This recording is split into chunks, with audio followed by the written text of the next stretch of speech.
one of the marvels of human civilization, which is the price system, which is just another description of free markets.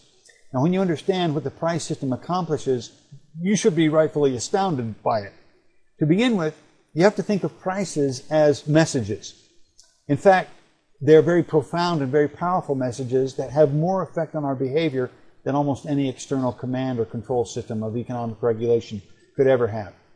These messages are so powerful because they impinge directly upon our human nature. And the result of these messages are 100% predictable and reliable.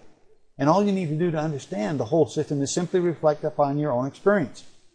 Remember, whenever a voluntary trade is made, both parties to the trade are better off.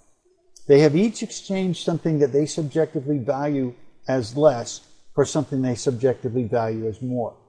This is why economic freedom is so vitally important to the creation of prosperity. It's the way wealth is created. Through the process of division of labor and specialization, our economy has become more and more specialized and more productive, creating better products and services for less and less cost, resulting in greater and greater affordability for everybody. It's not money that is wealth, it's the stuff that is wealth.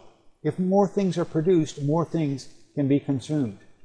If there's nothing for sale, lots of money doesn't do any good at all.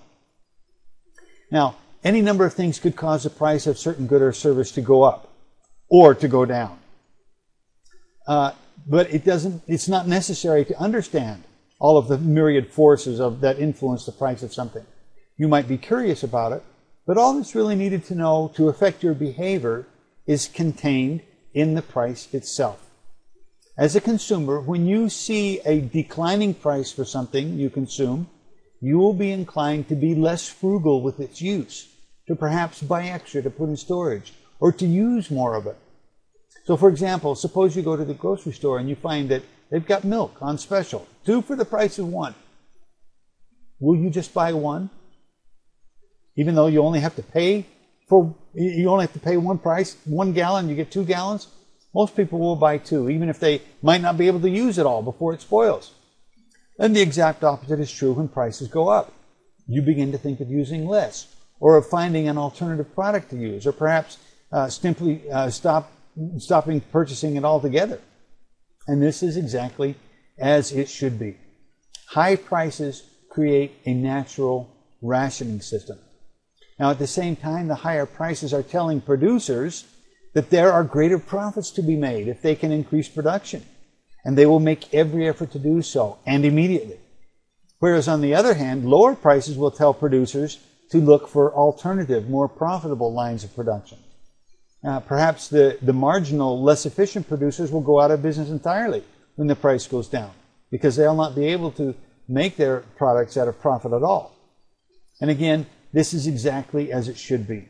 The price system is signaling to every consumer and to every producer of every good and of every service in the entire world exactly how much of which things to make, and also which things to quit making or to make less of. And this is all accomplished without a single bureaucrat or planning board or committee telling anybody anything. In fact, it is utterly impossible for a bureaucrat to direct such a fine-tuning of an economy, no matter how well equipped he is with computers and with armies of data collectors. That's why this is what Adam Smith was talking about when he used the term the invisible hand.